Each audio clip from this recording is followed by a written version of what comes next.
pemirsa, itu dia ya bagaimana iklim bisa mempengaruhi manusia, kesehatan kita, daya tahan tubuh kita. Tadi udah dibahas sama dokter. Akhirnya disalahin deh tuh angin, masuk angin. Tadi ada apa tuh dokter? Oh iya kan tadi Ibu Panai kan disalahin kan panas disalahin ya kan, hujan disalahin. Sekarang angin juga disalahin. Kalau angin masuk itu katanya masuk angin tuh bisa bikin karena orang basah bajunya ya. Lalu misalkan basah kelamaan kehujanan, masuk angin. Itu fakta atau mitos? Ini mitos, karena sebenarnya mungkin yang harus dijelaskan masalah masuk angin. Masuk angin. Masuk angin itu ya. Karena angin bisa masuk dan keluar. Ya keluar juga bisa sih ya sebenarnya. Jadi sebetulnya mungkin istilah masuk angin ini bagian dari gejala yang tadi yang kita sebutkan, misalkan dari bagian dari diarenya, bagian dari influenzanya, bagian dari misalkan DBD-nya atau leptospirosisnya kalau dalam kaitan di ini ya masalah penyakit-penyakit yang kita sebutkan.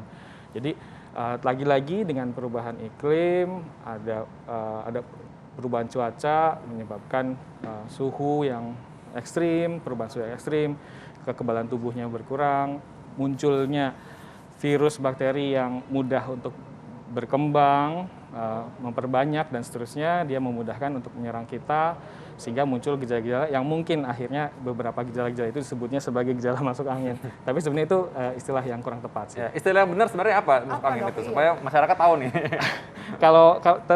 Kalau misalkan masuk anginnya gejala masuk anginnya lebih ke arah saluran cerna, biasanya kita sangkutkan itu dengan dispepsia ya, gejala sakit mah ya. Kalau misalkan lebih ke arah nyeri-nyeri otot dan persendian, itu kita bilang misalkan mialgia, lebih ke arah masalah otot ya. Jadi lagi-lagi nih kembalikan ke penyakit awalnya nih apa sebetulnya gitu. Jadi sebenarnya yang terjadi ketika masuk angin tuh misalkan sebenarnya apa supaya masyarakat ini mungkin lebih bisa memahami saya mesti ngapain ya.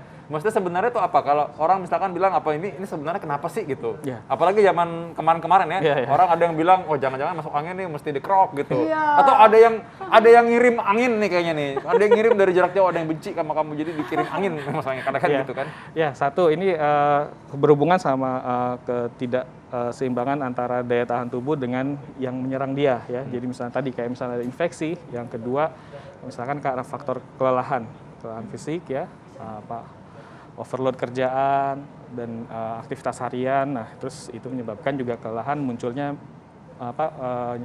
nyeri-nyeri otot dan ada gejala-gejala tambahan yang disangkut pautkan ini kayak masuk angin. Sebenarnya kan kalau kayak dikerok atau dipijat itu juga terapi masase ya sebetulnya.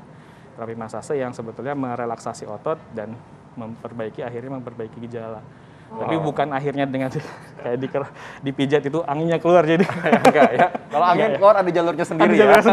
Justru lebih bahaya keluar angin sembarangan daripada masuk angin sebenarnya. Itu mengganggu sekitar soalnya ya. Mengganggu sekitar. Nah, dokter, mungkin ini perlu dijabarkan dokter ke masyarakat semuanya dan perlu diwaspadai penyakit apa aja sih yang biasanya muncul saat musim pancaroba dan juga musim hujan, Dok? Ya, oke.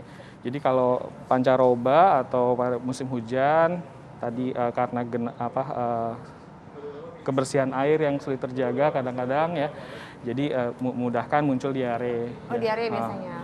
Kemudian karena perubahan suhu yang ekstrim juga bisa menyebabkan munculnya influenza ya. Ditambah lagi nanti dari influenza tadi tidak menjaga kebersihan tangan sehingga mudah menular.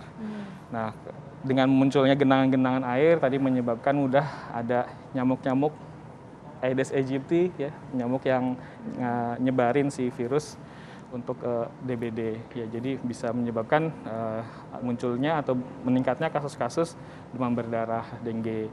Kemudian juga tadi untuk kasus yang lebih berat lagi ada yang namanya leptospirosis.